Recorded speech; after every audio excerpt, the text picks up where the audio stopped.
Patty Williams, and I work at the Food Action Research Center, FoodARC, at Mount St. Vincent University. I love my garden, and I love food, and they've always been important to me, a very big part of my life. And right now, I have a new grandson, and so the garden and food is really important to me. It's just that's really helped to bring it into perspective as to how important it is to me. It's part of my work, but it's part of my life, and it just it's something that you know, I'm able to come together with friends and family around and I really enjoy, and it's so important to our well-being on so many different levels. So at a kind of a, you know, individual level, and kind of within my own family and household, and then, you know, at a community level as well. So I'm really, really lucky to have a grandson that loves food. So so far he's a year old, and he's not picky at all. So he loves food, and I hope that continues. And so, you know, I'm just really interested in sort of building that appreciation of food with him, and, you know, and teaching him how to cook, and, you know, get out in the garden, and teaching him the skills of kind of just being out in the garden and enjoying that, and learning how to grow food, and being able to nurture so many different things through being in, you know, in the garden and involved with food. You know, nurturing just his way of, you know, thinking about the world. Well, I think the changes that we've seen in the food movement are really exciting. You know, we're now finally, the government at a federal level is starting to talk about a national food policy, so that's huge.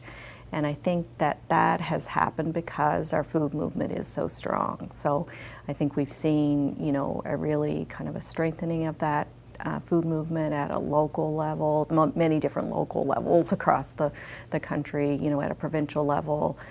People care about that. There's people working, you know, champions kind of inside the system, and kind of working, you know, at a grassroots level, that have really created a strong food movement. And I think that food movement has a strong voice that's starting to be heard, and people are starting to talk about food. And so I think we're poised to make a difference, and to really make changes that can benefit society, I think. We've seen, you know, just the example of the mobile market that's happening within Halifax, and then, you know, also, you know, the community gardens that are springing up everywhere.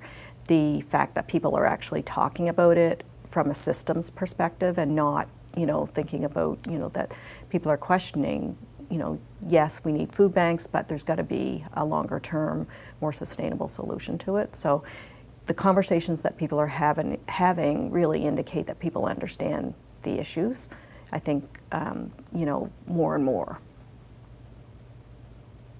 I really want us to really value food. I think really for everybody to kind of be able to connect to food, connect to the land and where our food comes from, to value the water that we need to grow food and that we need to survive as humans, and really, you know, value what will keep us healthy and will keep future generations healthy into the future. And so food is a key part of that. So it's kind of one of the central pieces of that. And so I think food is a way, you know, by strengthening the food movement, by strengthening our food systems so that all people have access to healthy, fairly and sustainably produced food, that it will allow people to also just come together around other issues, and just to make sure that we live in a society that's healthy, fair, and sustainable. It's about food, but it's about so many other issues as well.